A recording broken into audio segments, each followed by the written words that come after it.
चुनाव की घड़ी आ गई है और कहा जाता है कि जब उत्तर प्रदेश के चुनाव हो तो धर्म और जात के इर्द गिर्द तमाम चुनावी जो पार्टियां हैं वो सक्रिय हो जाती हैं।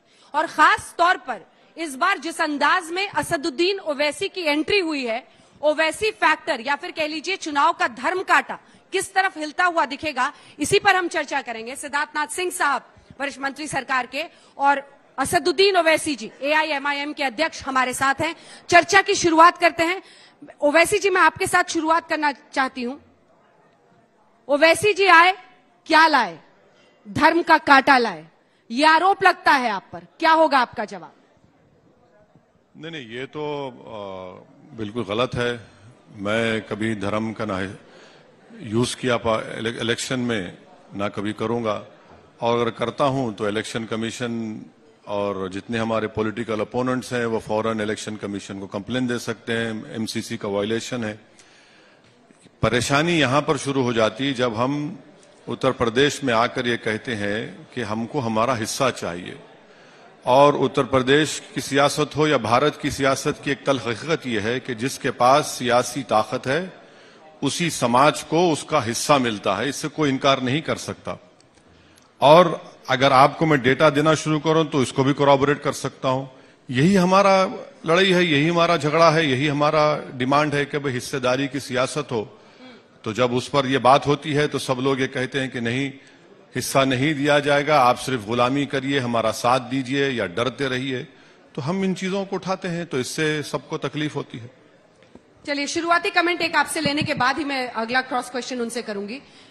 आपको तो मुस्लिमों के वोट चाहिए नहीं, तो मुझे नहीं लगता वो आपके बारे में बात कर रहे थे। वो कह रहे थे कि ये आप कैसे कहती हैं? क्योंकि यहाँ पर बैठे आज केशव प्रसाद मौर्य जी ने कहा 100 में से 60% हमारे साथ है, 40 में बंटवारा है, उस बंटवारे में भी हमारा है। तो 40% तो आप पहले ही स्वाहा कर चुके हैं। तो अब 40 में भी हमारा है तो वहीं से शुरुआत कर लीजिए। फिर वहीं से शुरुआत करेंगे तो उसमें हमने तो नहीं कहा, हम तो कहते हैं सबका साथ सबका विकास। हमारी जितनी भी आप कार्य योजना देख लीजिए, उसके अंदर कल ही मैं प्रधानमंत्री जी का जो कार्यक्रम था गरीब कल्याण योजना के तहत, उसके अंदर जो बैग्स और जो अन्न हम लोग ने वितरण किया, तो उसके अंदर कहीं मैं 10 लोगों को दे रहा हूं, तो वहां पर 3-4 तो मुस्लिम बहनें भी थी।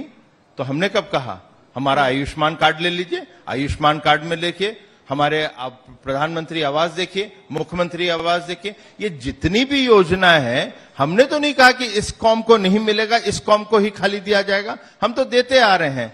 हम तो कह रहे हैं हमारे सब हैं, मगर जो लोग आ रहे हैं वो कहते हैं हमें इतना ही चाहिए, हमें वो नहीं चाहिए, हमारे पास तो यही वोट होना चाहिए। तो हमारी तो नीति ऐसी नहीं है।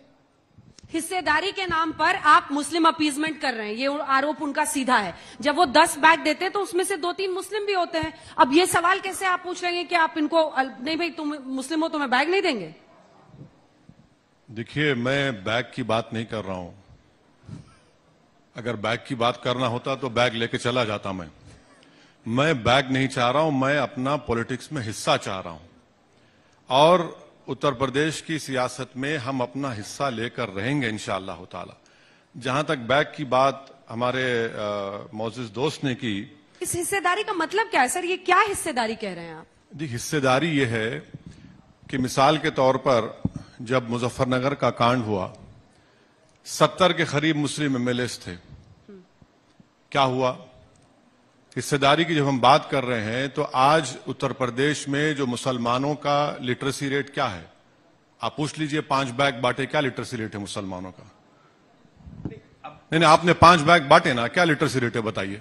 इसके लिए आप भारतीय जनता पार्टी को क्यों दोषी मान रहे हैं? आप सत्ता में हैं? ना आप उसके लिए हम योजना लेकर आए। हम लोग का सब शिक्षा अभियान चल रहा है। हम तो नहीं कहते कि आप हमारे यहां पढ़िए, वही आएंगे खाली। ये तो हमारा अभियान है। हाँ, आप लोग जाएं, उनको कहें, सबको कौम के अंदर कहें कि आप शिक्षित हुइए, आप शिक्षित होकर जाइए, स्कूल में भी जाइए। कहे उसको कहा जाता है कि आप इतना ही मदरसे में पढ़ेंगे, तो उसको मदरसा को जब हम मॉडर्नाइज करते हैं तो उस पर आपत्ति आती है। नहीं, इनको किस प्रकार की नीति है? मैं जो पूछ रहा हूं आपको नहीं मालूम, इसीलिए आप बीटिंग राउंड द बुश कर रहे हैं। लिटरेसी रेट उत्तर प्रदेश में मुसलमानों का 58% है। प्राइमरी स्कूल जो कंप्लीट माने मुकम्मल करते 20%, और जो प्राइमरी स्कूल कंप्लीट कर देते वो 15%, high school 3%, graduates 2%, drop out rate class 5 से 5 साल की उम्र से 15 साल तक ड्रॉप आउट रेट 59%। तो इसके लिए जिम्मेदार कौन है? सरकार जिम्मेदार है, कैसे? पूरी सरकार जिम्मेदार है। अगर सुनिए विधायक होगा वहां तस्वीर बदल जाएगी। सुनिए, सॉरी, मुस्लिम विधायक होगा। सुनिए, अगर जो सरकार चाहती है तो ये क्यों नहीं कर सकती? एमएसडीपी का प्रोग्राम है, 160 करोड़ रुपए मोदी सरकार ने दिए, 10% आपने उसके इस्तेमाल नहीं किया। मैं आपको बता रहा हूं, बोलने दीजिए। यही तो हम कह रहे हैं कि जब तक एक माइनॉरिटीज की पॉलिटिकल वॉइस नहीं होगी, उस वक्त तक चाहे एजुकेशन का मसला हो, पॉलिटिकल एम्पावरमेंट का मसला हो, मसले हल नहीं होंगे। क्यों? आप कितने लोग ऐसे उठाते हैं मसलों को, बताइए। माइनॉरिटी की परेशानियां आपके लिए सहूलियत की राजनीति है। मैं जब ये आपको डेटा लगता है भारत जैसे मुल्क में सिर्फ मुस्लिम बेस्ड प्रॉब्लम्स है। आप ये कह रहे हैं कि शिक्षा का अच्छा, चलिए आप डिबेट करवा लीजिए। मुसलमान, यादव, ब्राह्मण, ठाकुर, सुनिए, देखिए सुनिए ना, आप सबकी डिबेट करवा लीजिए, इंपेरिकल डेटा लाके बात करेंगे। आज उत्तर प्रदेश में मुसलमानों का जो सोशल, एजुकेशनल, इकोनॉमिक पोजीशन है, अगर दलितों से कमतर नहीं है, कम नहीं है, तो उनके बराबर हो चुका है। आप जेल में कितने मुसलमान है मालूम मैडम आपको? Under trial 27%। कितनों का कन्विक्शन होता है? उसमें से 3 या 4% का कन्विक्शन होता है। आप बात करते हैं कि कितने मुस्लिम एमपीज हैं बीजेपी से? एक भी नहीं है। अच्छा, जो दूसरे सेकुलर पार्टी हैं जो हमको ताना मारते रहते हैं, कहां से जीते वो? क्या किसी यादव डोमिनेटेड सीट से मुसलमान जीत सकता है? नहीं जीत सकता है। ब्राह्मणों का सम्मेलन होता है तो अपीसमेंट नजर नहीं आता अंजरा ओम कश्यप को, और अनुप्रिया पटेल को मिनिस्टर बनाया जाता है तो अपीसमेंट नजर नहीं आता। हमारे आगरा के मिनिस्टर को मिनिस्टर बना दिया जाता है, एमपी को, तो अपीसमेंट नजर नहीं आता। मैं क्या मुद्दों की बात कर रहा हूं? मोदी सरकार खुद ये कहती है कि हम इस ओबीसी समाज को ये कर रहे हैं, बहुत अच्छा कर रहे हैं, हम भी करिए ना, आप कौन रोक रहा है आपको? हम ये पूछ रहे हैं कि 5 साल में योगी सरकार के आपने मुसलमानों के अपलिफ्टमेंट के लिए क्या किया? बता दीजिए, जवाब दीजिए। अब मैं बताता हूं। पहले तो इनका जवाब देता हूं कि कौन सी कास्ट का कोई बना है, इसका ये तो मतलब नहीं हुआ कि खाली उसी को बनाया जा रहा है। समाज जो होता है, समाज के अंदर हर व्यक्ति होता है, हर जाति का होता है, हर धर्म का होता है, सबको बना रहे हैं हम लोग। नहीं सर, जब देश की संसद नहीं चली तो प्रधानमंत्री से लेकर हर मंत्री ने कहा कि संसद में विपक्ष ओबीसी का, दलित मंत्रियों का अपमान कर रहा है। नहीं तो क्यों कास्ट बताया आपने? नहीं, वो जो है आपने क्यों नहीं, एक सेकेंड, वो आप क्यों ले रहे हैं कि यही कास्ट लेके चल रहे हैं? हम कह रहे हैं समाज का हर वर्ग, और समाज का जो हर वर्ग है उसके अंदर जो सेंसस है इसी तरह डिवाइडेड है, उसको क्यों आप आपत्ति कर रहे हैं? फिर तो वो भी है वहां पर। अब जहां तक ये आया, हम तो पहले दिन से कह रहे हैं कि हमारी नीति है सबका साथ सबका विकास। हमने तो नहीं कहा कि हमारे लिए खाली मुसलमान है, हमारे लिए खाली ब्राह्मण है, हमारे लिए खाली ओबीसी है। हम तो कह रहे हैं हम सबको लेकर चल रहे हैं और सबके लिए नीति बना रहे हैं, और उस नीति में सबको फायदा मिलना चाहिए। जहां पर एम्पावरमेंट की बात होती है वहां पर भी हम जाते हैं। कहीं एम्पावरमेंट की बात होती है, इन्होंने तो कभी सोचा नहीं होगा, ना आगे सोचने वाले हैं, ना किसी पार्टी ने। एक सेकेंड रुकिए, आज हमारी स्कीम आती है 1 डिस्ट्रिक्ट 1 प्रोडक्ट, पूरे देश में चल रही है, विश्व में उसकी चर्चा हो रही है। 1 डिस्ट्रिक्ट 1 प्रोडक्ट में सबसे ज्यादा क्या है? हैंडीक्राफ्ट वाले हैं, टेक्सटाइल वाले हैं, बुनकर समाज है। उनको कौन सोच रहा था उसके बारे में? उनको आज हम लोग ट्रेनिंग देते हैं, ट्रेनिंग देके उनको पैसा देते हैं। पैसा नहीं, एक सेकंड, पैसा मासूम भी ना बनिए। नहीं मासूम नहीं। साहब से आप लोग बातचीत कर रहे हैं, कहा इन्होंने अच्छा सा मोर्चा बना रखा था, वहां भी फ्लर्ट करने लगे आप। इधर अपना दल को आपने शामिल किया, मंत्री बना दिया। अब आप कह रही हैं कि हम वहां पे घुस रहे हैं। अब ये तो बड़ी दिक्कत हो जाए साहब। चाहते क्या इन छोटे दलों के जरिए आप कास्ट पॉलिटिक्स नहीं हम कहाँ कर रहे हैं? बात कर रहे हैं, हम कहाँ कर रहे हैं? हम तो कह रहे हैं हम सबको खुश करना चाहते हैं, सबके लिए योजना लेकर आ रहे हैं और सबको लाभ मिलना चाहिए। हमारी तो नीति इतनी है। कहाँ तो आप दलित मुस्लिम कंबाइन की तरफ देख रहे थे, अब राजभर जी स्वतंत्र देव सिंह से मिल रहे हैं। क्या कीजिएगा सर? आप अक्सर कहते हैं रजिया गुंडों में लुट गई। नहीं, मैं तो हमेशा कहता हूं कि मैं लैला हूं और सब मेरे मजनू हैं। तो इसमें कोई बात नहीं है, चलते रहता है। जहां तक राजभर साहब का ताल्लुक है, मैं साफ कह रहा हूं कि हम बीजेपी के साथ नहीं जा सकते। समंदर के दो किनारे एक कभी नहीं हो सकते। और अगर वो बात कर रहे हैं, वो क्या बात कर रहे हैं मुझे नहीं मालूम। अच्छा, ये बुनकरों की बात की है, आपने टैरिफ क्यों बढ़ा दिया भाई बिजली का? आज जितना बुनकरों का, अंसारी भाइयों का कारोबार है, वो सूरत और महाराष्ट्र चला जा रहा है। क्यों भिजा रहे सूरत को आप? हमने 1500 रुपए, 2000 रुपए आपने टैरिफ बढ़ा दिया। नहीं बढ़ाया, ये फिर भ्रमित करा जा रहा है। ठीक है, मैं जवाब लूंगी आपसे इसमें। अरे आपने बढ़ाया सर, आप एमएसएमई के मिनिस्टर हैं। मैं उस विभाग तो मैं वही तो कह रहा हूँ, पूरा बुनकर परेशान है। ईस्टर्न यूपी का बुनकर परेशान है। फिर से एक से सुन ले, हम लोग बुनकर के लिए एक पॉलिसी लेकर आए थे, जिसके अंदर 2006 से जो चल रहा था, उसके अंदर बिजली के लिए हम लोग सब्सिडी जो दे रहे थे, उसके अंदर अंतर। फिर हमने निर्णय किया कि हम लोग उनको इसी प्रकार से चलने देंगे, क्योंकि महामारी आई है और ये हम लोग पूरा का पूरा पीरियड दे रहे हैं उन लोग को। तो कहां बढ़ाया हमने? आपने बिजली नहीं बढ़ाई, टैरिफ नहीं, बिल्कुल नहीं बढ़ाया, नहीं बिल्कुल नहीं बढ़ाया। माने 1500 रुपए हम उनको जो सब्सिडी देते हैं वो सब्सिडी दे रहे हैं। वो लोग देख रहे हैं, बुनकर खुद फैसला करेंगे, अंसारी भाई फैसला करेंगे। साक्षी महाराज जो बीजेपी वाले सांसद है, बड़े खुश हुए सुनकर कि ओवैसी जी आ रहे हैं। अच्छा, वो कहा कि बड़ा अच्छा है हमारे लिए। वो भी हमारे मजनू हो गए। इसीलिए ये पूछा जाता है कि ओवैसी जी बीजेपी के साथ है या खिलाफ है, क्योंकि वो ध्रुवीकरण की पॉलिटिक्स इनको सूट करती है। नहीं, मैं तो सुना कि साक्षी महाराज को भी ओबीसी कोटा में मंत्री बनने का शौक था, उनकी उम्मीदों पर पानी फिर गया। अरे आप खुद कर रहे हैं भाई, अनुप्रिया पटेल, पंकज चौधरी, बीएल वर्मा, बाघेल, कौशल किशोर, हाँ, ये सब लोगों को आप बनाते हैं और आप बताते हैं कि हम तो दूध के धुले हुए हैं। पूरी ओबीसी पॉलिटिक्स, कास्ट पॉलिटिक्स आप करते हैं। यहां पर समाजवादी, बीएसपी, ब्राह्मण सम्मेलन, और हम अगर मजलूमों की बात करते हैं, अरे आप नहीं बात करना, कैसे बात कर रहे? माने यहां पर यह अजीब मामला है कि अगर कोई यादव बीजेपी को वोट दे दे या कोई ब्राह्मण बीएसपी को वोट दे दे, तो कोई ये नहीं कहता है कि वोट कटवा है, बी टीम नहीं कहा जाता। और जब ये लैला आ जाती है तो देखिए बी टीम आ गई, बी टीम आ गई। अरे ये अजीब मामला है। अरे ये हकीकत है उत्तर प्रदेश की पॉलिटिक्स में कि मुसलमानों की एक लीडरशिप नहीं बनी है। चाहे जितने सीएम बने, जो सीएम जिस समाज का होता है वो अपने समाज को मजबूत करता है, इसमें कोई डिनाई नहीं कर सकता। अखिलेश जी तो आश्वस्त हैं कि मुस्लिम्स उनकी तरफ हैं। कहां है? उनके साथ वो। अरे अखिलेश तो इनसे मिले हुए हैं। इटावा में कैंडिडेट नहीं दिया उन्होंने, दिया क्या पूछे? इटावा में 21 मुकामात पर चेयरमैन के लिए अखिलेश ने कैंडिडेट नहीं दिया।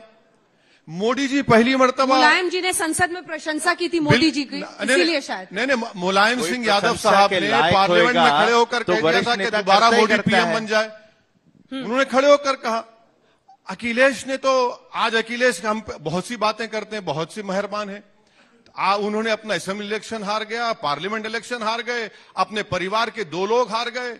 मैनपुरी में मुलायम सिंह यादव साहब की मेजॉरिटी कम हो गई। अखिलेश जीते आजमगढ़ से तो मुस्लिम वोटों से जीते, वो 3 जो मुसलमान जीते वो मुस्लिम वोटों की वजह से जीते। और अखिलेश कौन सी दुनिया में है?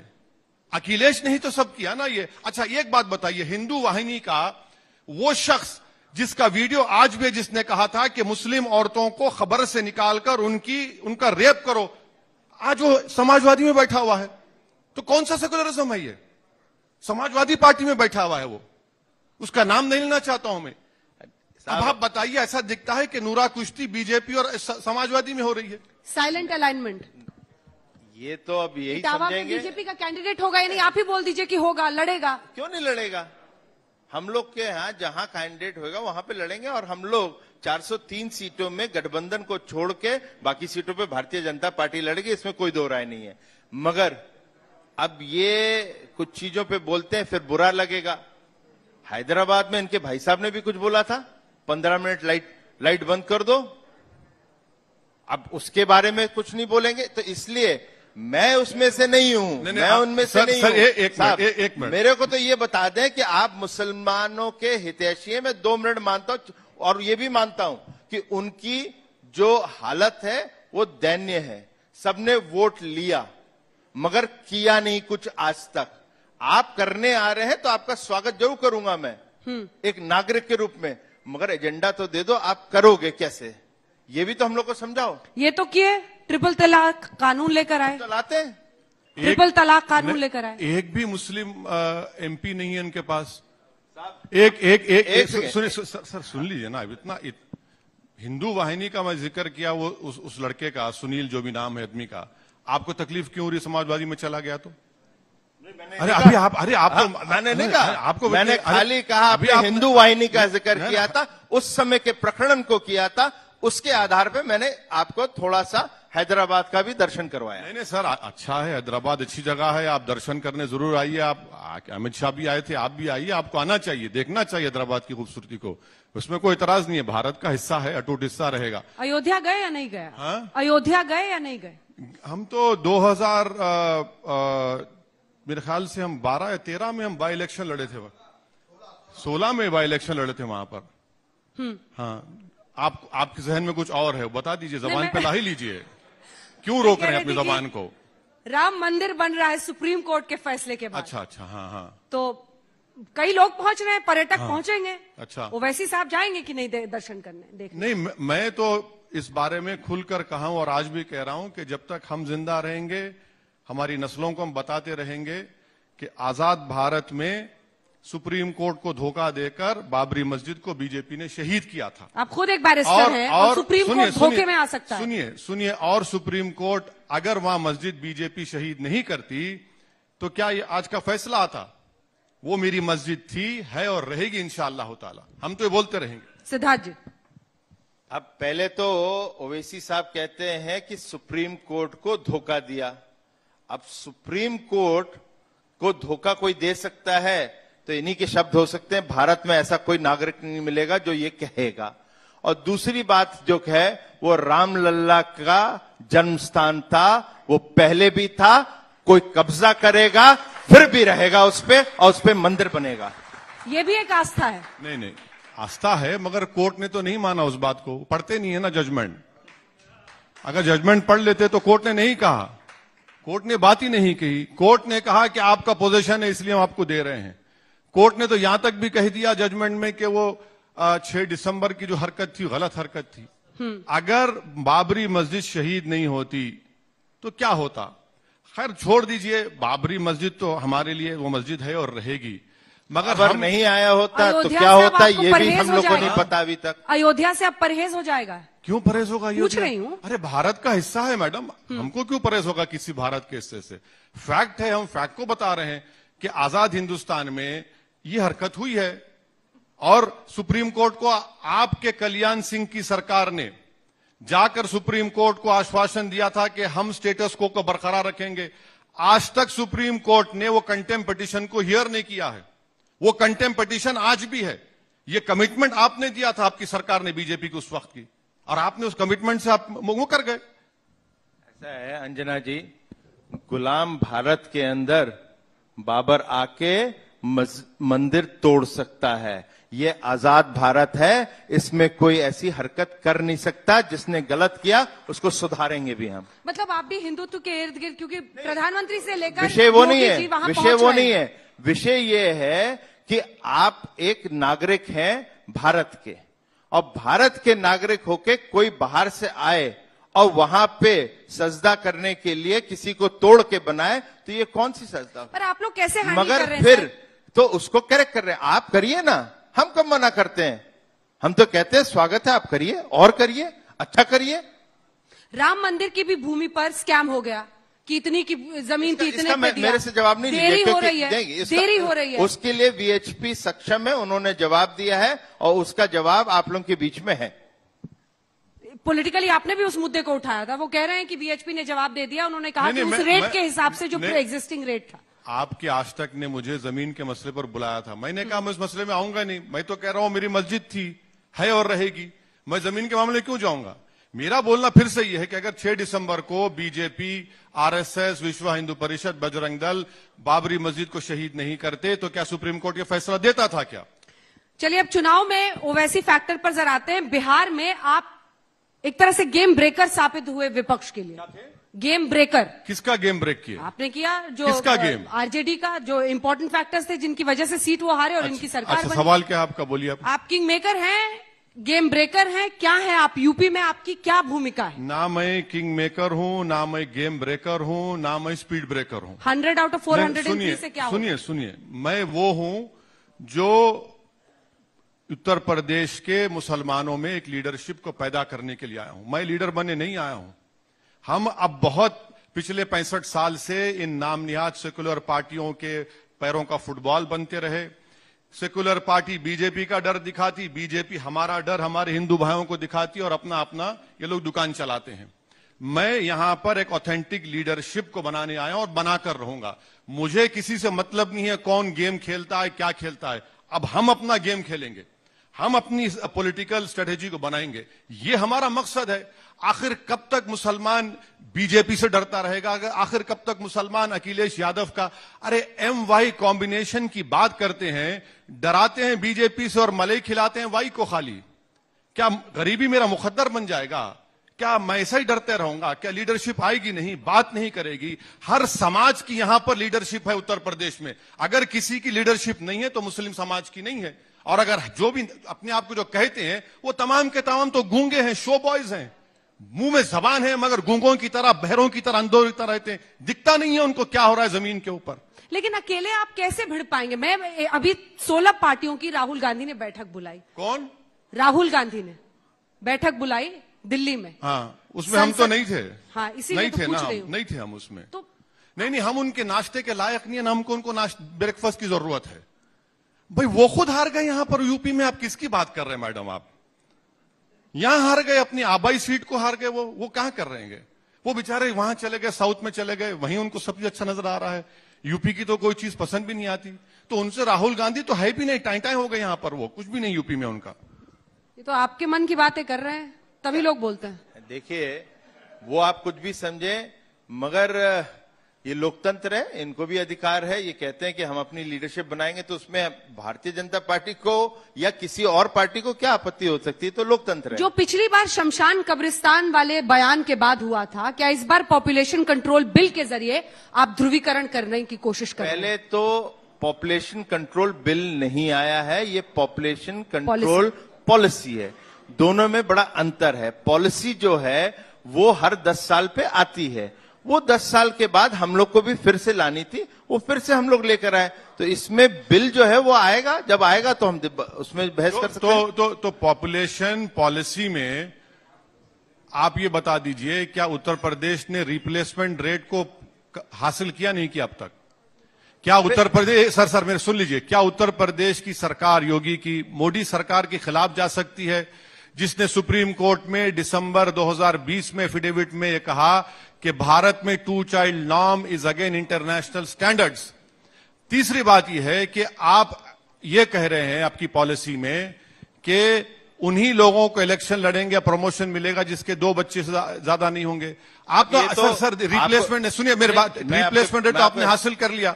अब आप ये बताइए कि अगर स्टेरिलाइजेशन होगा, 98% तो यहां पर खवातीन का होता है। अच्छा मैडम सुन लीजिए, अब इनका रिकॉर्ड एक मिनट आप सुन लीजिए।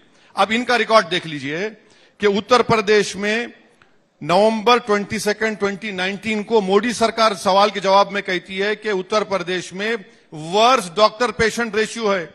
आपके प्राइमरी हेल्थ केयर सेंटर्स में 2270 डॉक्टर की वैकेंसीज है, आप वो भी पूरा नहीं करते और आप कह रहे हैं करेंगे।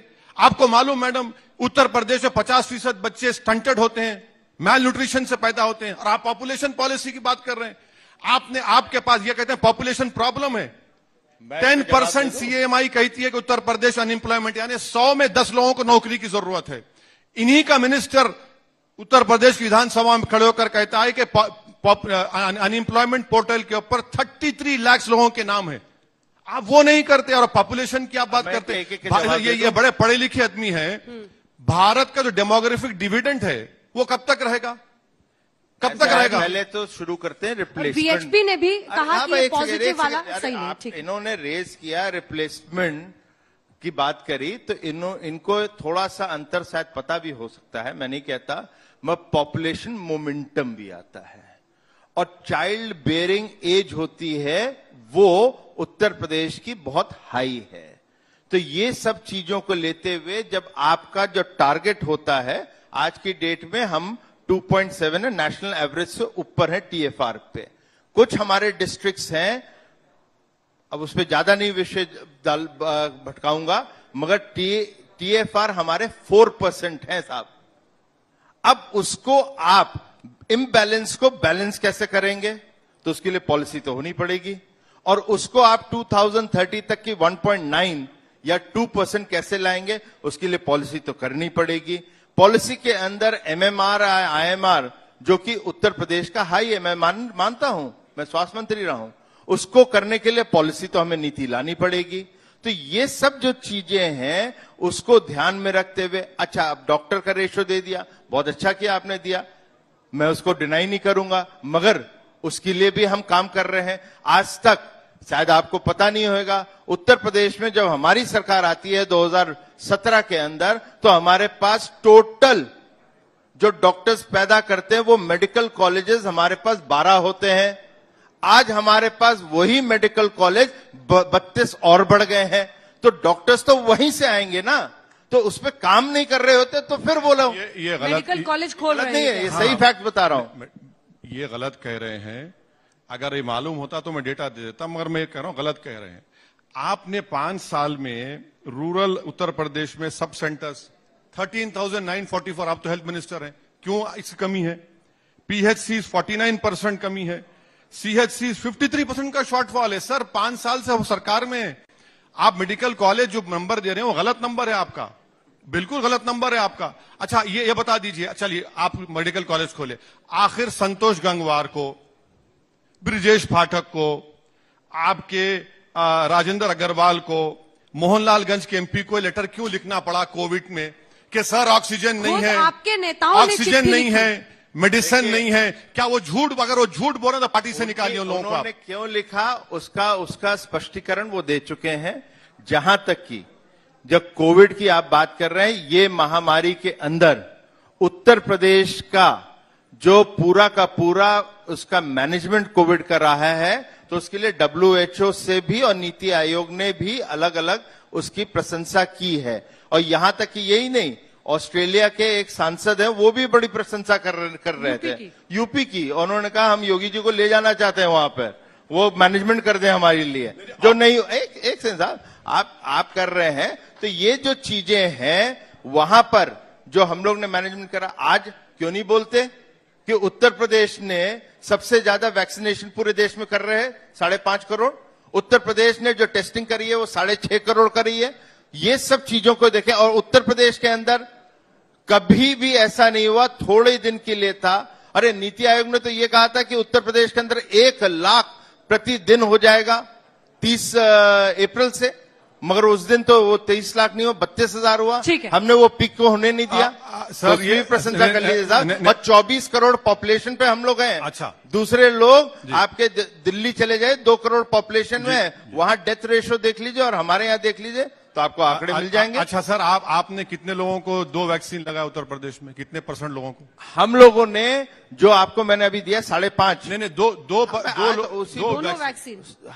मैं वही कह रहा हूं, जो 5.5 करोड़ का जो आपको मैंने आकलन दिया है, उसके अंदर 65%, 60 to 65% जो है वो हम लोगों ने डबल डोज कर चुके हैं। बिल्कुल झूठ बोल रहे हैं आप। सिर्फ 4% लोगों को 2 डोज लगा उत्तर प्रदेश। ये तो आप ही के पास आंकड़े हो सकते हैं, हम लोग के सरकार के तो होते नहीं, आपको कहीं और से मिलते होंगे साहब। मैं इस पे कैसे कर लूं? अच्छा सर, मैं उस पे कैसे डिबेट कर लूं?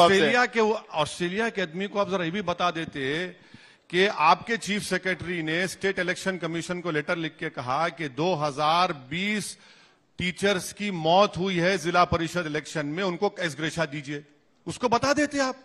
अरे आप इलेक्शन करवाते हैं, 2000 टीचर्स की मौत हो जाती है और आप उसकी तारीफ कर रहे हैं। सर पानी पर लाशें बह रही हैं, वो जमीन पर कुत्ते लाशें खा रहे हैं, और आप ये कह रहे हैं एक उत्तर प्रदेश में कम से कम। ये बहुत क्वेश्चन ले चुके हैं, का जवाब दे। कोई चश्मा काला लगा के घूमता हो और उसको जानकारी न हो, खाली वो इनको अच्छा लगे जिससे वो सरकार को घेरे, तो मैं कुछ कह नहीं सकता। जानकारी ले, गूगल अभी कर ले, दैनिक जागरण ले ले, NDTV ले ले, 2014 की भी ले ले, 2015 की ले ले, वही फापा मुंह जहां से मैं आता हूं प्रयागराज से, वही जगह पे वही आपको लाशें दिखेंगी, क्योंकि एक परंपरा है। अब वो परंपरा आपको नहीं समझ आ रहा है तो मैं क्या करूं? करना पड़ेगा। क्या आप लोगों की यही पहचान रहेगी, धुरी ऐसी रहेगी? आप मुस्लिम मुस्लिम करेंगे, ये योगी योगी करेंगे? आप मुस्लिम मुस्लिम करेंगे, ये योगी योगी करेंगे? नहीं, ये मुख्यमंत्री नहीं बोलते ना, बाबा बोलते या महाराज बोलते। उनको तो मुख्यमंत्री बोलना चाहिए ना। भारत की डेमोक्रेसी में उनका ट्वीट देख लीजिए आप, रोज रिप्लाई आता है कि बाबा है, महाराज है। अरे भाई, भारत का संविधान जिसको बाबा साहेब अम्बेडकर ने बनाया, देश का सबसे बड़ा प्रदेश है, और मुख्यमंत्री अपने आप कहता है कि मुझे महाराज बोलो, बाबा बोलो। आप टोपी पहने तो दिक्कत नहीं है तो सर। नहीं, वो प्रॉब्लम नहीं है। कपड़े पहन ले तो महाराज से दिक्कत है। मैं बोल रहा हूं मुझे बाबा बोले या मौलाना बोलो, मैं कह रहा हूं असद पुकारो मुझे। बेहतरीन नाम मेरे माँ बाप ने रखा, बड़ा खूबसूरत नाम रखा, उसमें क्या बात है। मगर आप बोलेंगे नहीं मुझे महाराज पुकारो, बाबा पुकारो। अरे ये कहां से आ गया भाई? ये तो संविधान के मुताबिक करना पड़ेगा ना। आपका मंच इस्तेमाल करके लोगों के बीच में सच ना बोलने की कहीं आदत हो गई है। तो जो मैं डिबेट करता था 4 साल मंत्री बनने के पहले, वो शायद ओवैसी जी अब झूठ बोल के डिबेट करने की आदत पे चल पड़े हैं। जिसने कभी एक ट्वीट दिखा दो जिस प्रकार से हमारे मुख्यमंत्री के विषय पे कह रहे हैं, तो जो सही है कम से कम वहां तो आदर और सम्मान रखना चाहिए। कोई संवैधानिक पद पे बैठा हुआ है। आप दोनों का बहुत बहुत धन्यवाद हमारे साथ आज तक पंचायत के मंच पर आने के लिए और अपनी अपनी बातें कहने के लिए। ये धर्म कांटा अब इधर उधर होगा, आने वाले वक्त में तस्वीर साफ होगी। देखते रहिए।